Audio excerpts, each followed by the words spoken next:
저희가 매일 성경으로 예레미야서를 지금 몇 달 동안 읽고 있는데, 오늘 본문의 말씀은 예루살렘 성의 멸망을 기록하고 있습니다.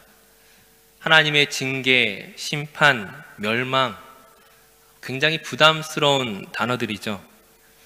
하지만 이러한 하나님의 징계와 심판을 우리가 잘 살펴봐야 하는 것은 그 이스라엘의 실패했던 그 역사를 우리가 되풀이해서는 안 되기 때문입니다. 그 멸망의 이유를 자세히 살펴보고 우리가 다시 한번 경각심을 가지고 우리가 어떻게 하나님의 뜻을 따라 살아가야 할 것인지를 우리가 곰곰이 생각해야 하기 때문입니다.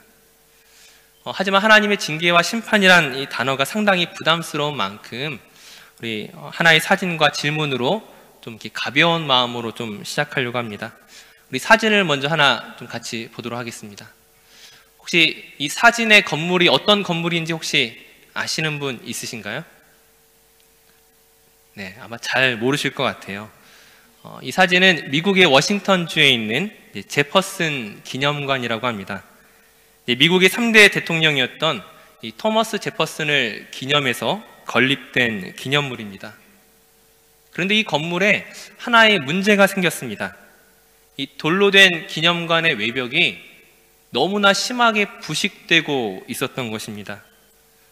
이 기념관이 1943년에 건립되었는데 이 건물의 외벽을 교체하려고 한다면 아마 상당히 많은 비용이 들 수밖에 없는 것이죠. 근데 이 기념관의 이제 기념관장이 왜 벽돌이 부식되는가 이제 그 이유를 알아보기로 결정하였습니다. 근데 가장 먼저 드러나는 문제가 무엇입니까? 우선 그 기념관이 돌로 만들어진 외벽이 빠른 속도로 부식되고 있는데 첫 번째 질문은 왜 벽이 부식되고 있느냐였습니다. 이 질문에 대한 대답을 찾았는데 이것이 상당히 의외의 대답이었습니다. 이 기념관에 있는 직원들이 필요 이상으로 돌을 너무 자주 닦는다라는 거예요. 너무 자주 닦아서 이 돌이 빨리 부식되고 있다라는 거예요. 이제 두 번째 질문을 던지는 것입니다. 왜 직원들이 돌을 자주 닦는가? 왜 구태여 필요 이상으로 이 벽을 깨끗이 청소하는가? 이 질문에 대한 대답은 비둘기들이 똥을 너무 많이 싸서 그렇다는 것입니다. 이제 세 번째 질문을 할 수가 있겠죠. 왜 비둘기들이 똥을 많이 싸는가? 그래서 이 질문에 대한 대답을 찾아보니까는 비둘기가 좋아하는 거미가 그 주변에 많이 있다는 것입니다. 이어서 네 번째 질문입니다. 왜 거미가 많이 있는가? 그래서 이에 대한 대답을 찾아보니까는 거미가 좋아하는 나방들이 이 근처에 또한 많이 있다라는 거예요. 자, 마지막 다섯 번째 질문입니다. 왜 나방이 많이 있는가? 그에 대한 대답은 이제 기념관 주변에 램프들이 있는데 그 램프들을 일찍 켜놓으니까는 나방들이 모인다라는 거예요. 자, 결국 이 기념관의 벽의 문제를 어떻게 해결하냐면은 벽돌을 새로 교체하는 것이 아니라 그 램프를 켜는 시간을 2시간을 늦췄답니다. 그러니까는 벽이 그 부식되는 그 속도를 막을 수 있었다는 것이죠. 방금 제가 소개해드린 이 사례는 그 도요타 자동차 회사에서 5Y라고 하는 그 기법으로 그 질문 기법으로 사용하고 있는 방법입니다. 즉 계속되는 질문을 통하여서 이 문제에 대한 적절한 답을 찾아가는 그런 방식을 이야기합니다. 계속되는 질문을 하다 보면은 처음에 내가 생각했던 이 해결책과 나중에 해결책이 상당히 달라진 것들을 보게 된다는 것이죠. 만약 비둘기 똥이 많아서 거기에서 만약 질문을 멈췄다면은 해결 방법은 어떻게 하면 비둘기를 쫓아낼까? 비둘기를 쫓아내기 위해서 소리 나는 장치를 만들 것인가? 아마 이제 그런 것에 머물렀을 것입니다. 하지만 이 적절한 답을 찾기 위해서 그 계속되는 질문을 통하여 점점 그 문제를 바라보는 시야가 넓어지는 것을 확인할 수 있었던 것입니다. 즉 예루살렘의 멸망에 있어서 이와 같은 질문으로 우리가 좀 한 번 더 확인해 보고자 하는 것입니다. 오늘 본문 2절 말씀을 보시게 되면은 유다의 시드기야 왕 11년 넷째 달 9째 날에 예루살렘 성이 함락되었습니다. 도망을 치던 이 시드기야 왕도 결국은 그 추격대에게 잡혀서 돌아오게 되는데, 그의 아들들이 그의 눈앞에서 죽임을 당하고 자기 자신도 두 눈이 뽑히고 사슬로 결박되어 바벨론으로 끌려갔습니다. 예루살렘 성은 완전히 황폐화되었고 대부분의 사람들이 포로로 끌려가는 처참한 멸망을 겪게 된 것입니다. 자, 첫 번째 질문은 무엇입니까? 왜 예루살렘 성이 멸망하고 시드기야 왕이 비참한 최후를 당하였는가? 이렇게 질문할 수 있을 것입니다. 우리가 그동안 예레미야서를 계속 살펴보면서 그 답이 너무나 분명하게 드러나죠. 지금 예레미야 선지자가 경고했던 것들, 그가 수없이 선포해왔던 것들을 왕과 신하들이 듣지 않았기 때문이었습니다. 예레미야는 계속 무엇을 말하였습니까? 하나님께서 바벨론을 통하여 이 예루살렘 성을 심판하시기로 결정하셨기 때문에 만약 너희가 항복하면 그 처참한 멸망을, 그 비참함을 조금 줄일 수 있겠지만 끝까지 하나님의 말씀을 거절하고 너희가 싸우고자 한다면 그 처참한 멸망을 그 어떤 것과도 비교할 수 없을 것이라고 경고했었습니다. 자, 두 번째 질문은 무엇입니까? 그렇다면 왕과 신하들이 왜 예레미야 선지자의 경고를 듣지 않은 것이었습니까? 이제 그에 대한 답은 예레미야와 다르게 또 다른 수많은 선지자들이 무엇이라고 예언했습니까? 예루살렘 성은 결코 멸망하지 않을 것이라고 예언했습니다. 그들이 주장했던 것은 이 예루살렘은 하나님의 도성이기 때문에, 하나님의 집이기 때문에 하나님이 반드시 지키실 것이고, 그리고 바벨론은 곧 물러갈 것이라고 주장했습니다. 즉 왕과 신하들은 그 말을 택한 것이었죠. 분명히 예루살렘이 하나님의 도성이 맞습니다. 이스라엘 민족은 하나님께서 구별하여 세우신 선민임이 분명합니다. 그럼에도 불구하고 하나님께서 지금 이 예루살렘 성과 이 유다를 처참하게 멸망시킨 걸 통하여 지금 무엇을 보여주고 있는 것입니까? 즉, 세 번째의 질문은 왜 하나님께서 택하신 선민을 버리시고 자기의 집이라고 할 수 있는 그 예루살렘 성전이 완전히 회파되도록 내버려 두셨느냐 하는 것입니다. 그에 대한 답을 우리는 성경에서 계속 찾을 수가 있습니다. 이스라엘이 하나님의 백성이라고 말하면서 하나님을 높인다고 말하면서 정작 그들의 삶에서 하나님을 경외하지 않았기 때문이었습니다.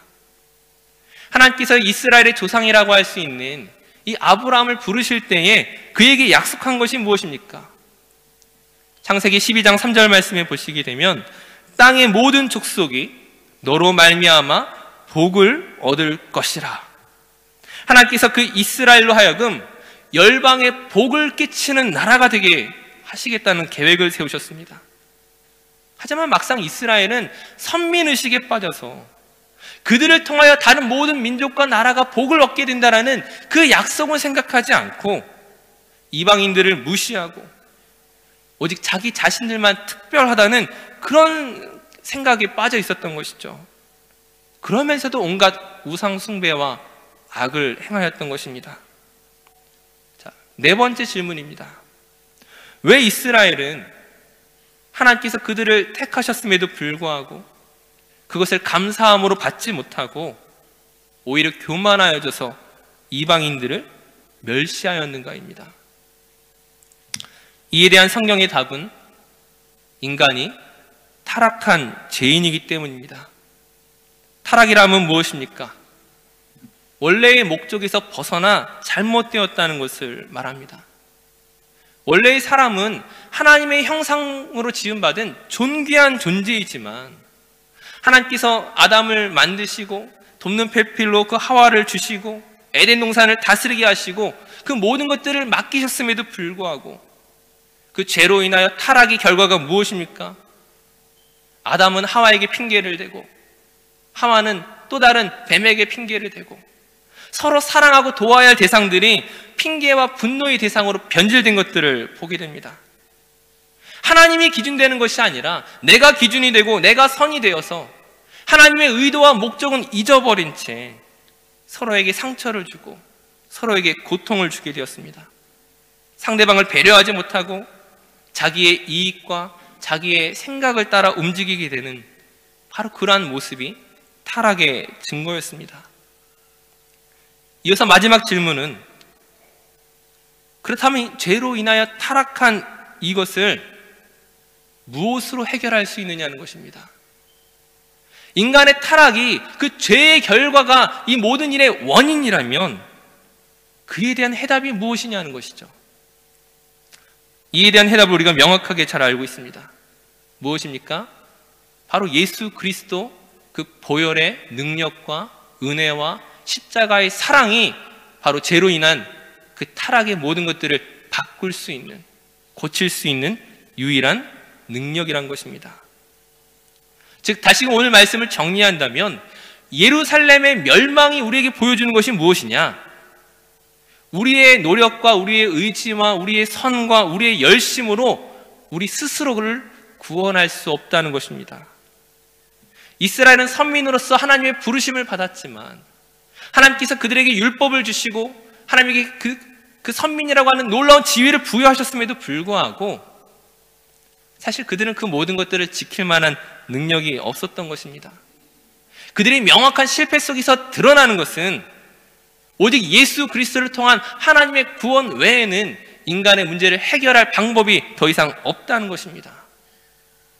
그 모든 인류의 멸망 앞에서 그 인류를 구원할 수 있는 유일한 방법이 예수의 보혈임을 성경이 우리에게 말씀하고 있는 것입니다. 그 보혈의 능력으로 살아가는 우리가 동일하게 고백할 수 있는 것은 오늘 우리가 살아가는 그 모든 이유에는 전적인 하나님의 은혜 외에는 자랑할 것이 없다는 것입니다. 하나님의 은혜 외에는 자랑할 것이 없습니다라고 말하는 것이 저와 여러분의 책임과 노력이 무의미하다고 말하는 것이 아닙니다. 우리가 가지고 있는 기술이나 은사나 열심이 가치 없다고 말하는 것이 아닙니다. 그 모든 것에도 불구하고 오직 겸손하게 하나님의 은혜를 구하고 그 성령의 인도하심에 우리가 맡기지 아니한다면 우린 이스라엘의 실패를 다시 한번 답습할 수밖에 없다는 것이죠. 즉, 다시 한번 정리하게 된다면 내가 기준이 되고 내가 판단자가 되고 그렇지 않다라는 거예요. 오직 하나님이 우리의 삶의 기준이 되시고 하나님의 능력과 그 은혜 외에는 우리가 그 어떤 것도 나타낼 수 없는 것입니다. 우리는 구약의 사울왕에게서 이런 실패의 예를 다시 한번 발견할 수가 있습니다.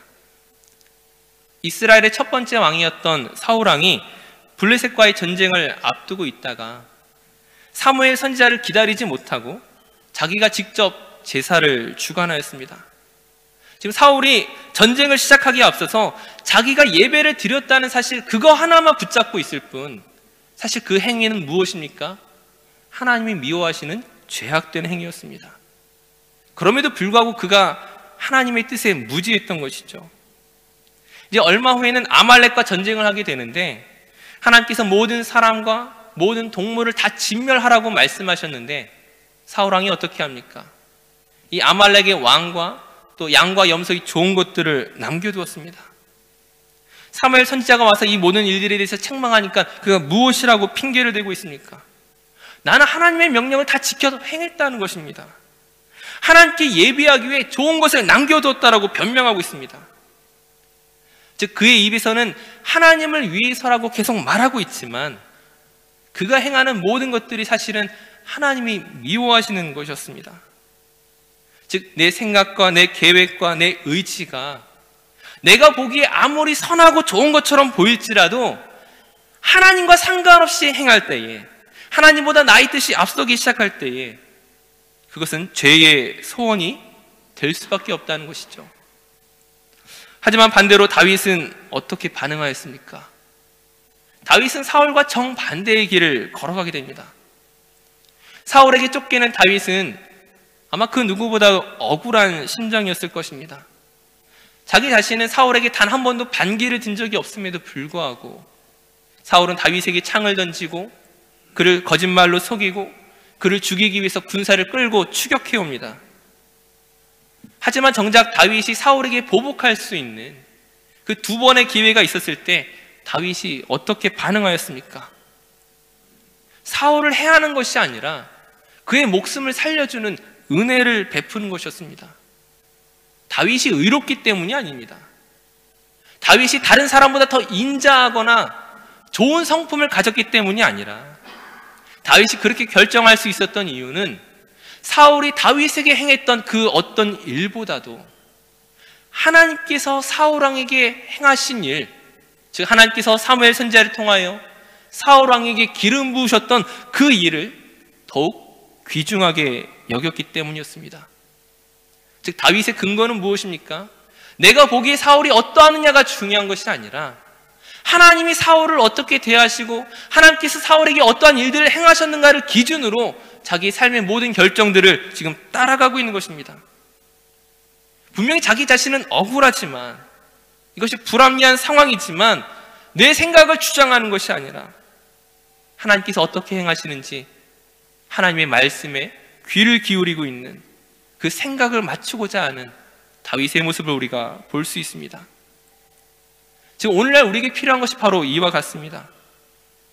성령의 인도하심에 절대적인 순종과 믿음을 가지는 것입니다. 하나님께서 우리에게 행하시는 일들이 때로는 지금 이해되지 않고, 때로는 어렵고, 때로는 받아들이기 힘들지라도 나보다 나를 더 사랑하시는 하나님께서, 나보다 나를 더 잘 아시는 그 하나님께서 최고의 방법으로 우리를 붙들고 계심을 놓지 않는 것입니다. 다윗이 사울을 용서한 것이 아니라 하나님을 믿음으로 말미암아 그 일을 행했던 것처럼 오늘 저와 여러분에게 그 하나님께서 무엇이라 말씀하시는지, 오늘 우리에게 어떤 것들을 원하시는지 우리가 그것을 발견하고 그처럼 살아내는 것이 중요하다는 것입니다. 입술로는 내가 선민이라고 말하면서 결국 자기가 원하는 대로 살아갔던 그 어리석은 이스라엘 백성들의 그 죄악을 닮아가는 것이 아니라 오직 구원이 하나님께 있음을 고백하면서 하나님의 때를 기다리는 바로 그와 같은 믿음의 모습이 오늘 저와 여러분에게 요구되고 있는 것입니다. 사랑하는 성도님들, 우리가 참 바쁜 이 현대의 삶을 살아가는 동안 우리의 마음을 조급하게 만드는 여러 가지 것들이 있을 것입니다. 빨리 결정을 내리고 싶죠. 하나님의 뜻을 묻거나 그 응답을 기다리기보다는 지금 내 삶에 있어서 빠른 결정을 통해 손해보지 않는 삶을 살아가는 것이 옳은 것처럼 보일 때가 있습니다. 하지만 하나님과 상관없는 우리의 결정이, 하나님의 뜻을 외면한 우리의 판단이 결코 우리를 더 빠른 길로 인도할 수 없다는 것을, 아니 그것이 결코 생명길로 인도할 수 없다는 것을 우린 반드시 기억해야 되는 것입니다. 오늘 말씀을 마치면서 성도님들에게 권하고자 하는 것은 조금 더 더디 가더라도, 조금 더 천천히 가더라도 말씀을 묵상하시고 그 말씀의 약속을 붙들고 기도하시는 가운데 오늘 하나님께서 무엇을 기뻐하시며 어떻게 성령께서 우리의 삶을 인도하고 계신지를 우리가 날마다 확인하지 않으면 우리의 조급함이, 우리의 무지가 이스라엘의 실패를 따라갈 수밖에 없게 된다는 것이죠. 다시 한번 그 하나님을 바라보며 우리의 모든 계획과 생각을 하나님께 맡기며 믿음으로 걸어갈 수 있는 저 모든 성도들 되시기를 주님의 이름으로 축원합니다.